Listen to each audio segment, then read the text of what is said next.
Ma a proposito di Napoli, parliamo anche di canzoni, quelle del grande repertorio classico.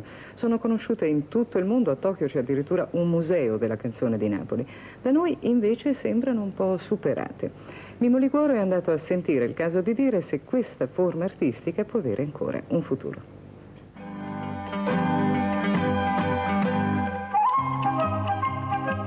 Napoli, città di teatri, record italiano di spettatori, ma inutilmente cerchereste un locale in cui sia di scena la canzone napoletana d'autore, dalle villanelle ai canti a figliola fino alle composizioni dell'Ottocento e Novecento.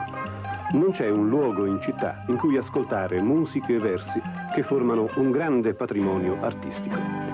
Eppure da qualche tempo sembra vicina una nuova primavera, con giovani interpreti che si preparano sui vecchi spartiti e un pubblico che torna ad aver voglia di emozionarsi con poesie e sinfonie, divenute ormai espressioni d'arte, al di là del tempo.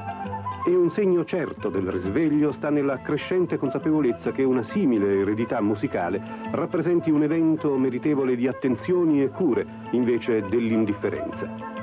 Proprio questo, il senso di un convegno al Circolo della Stampa di Napoli, organizzato dalle edizioni musicali Festa. Primo passo per sfidare pigrizie e difficoltà ambientali.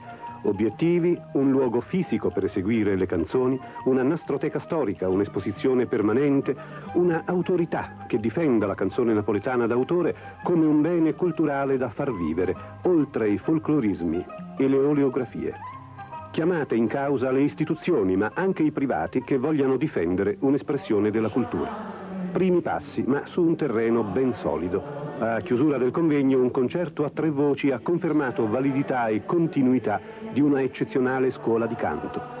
Da Roberto Murolo, l'antico ancor fresco cantore, al sempreverde Fausto Cigliano, fino alla più recente certezza, Consiglia Licciardi, una voce in cui rivivono suggestioni di ieri con limpidi accenti moderni. Se è vero che la canzone napoletana classica ha un grande passato, molti segni fanno sperare che possa avere anche un interessante futuro.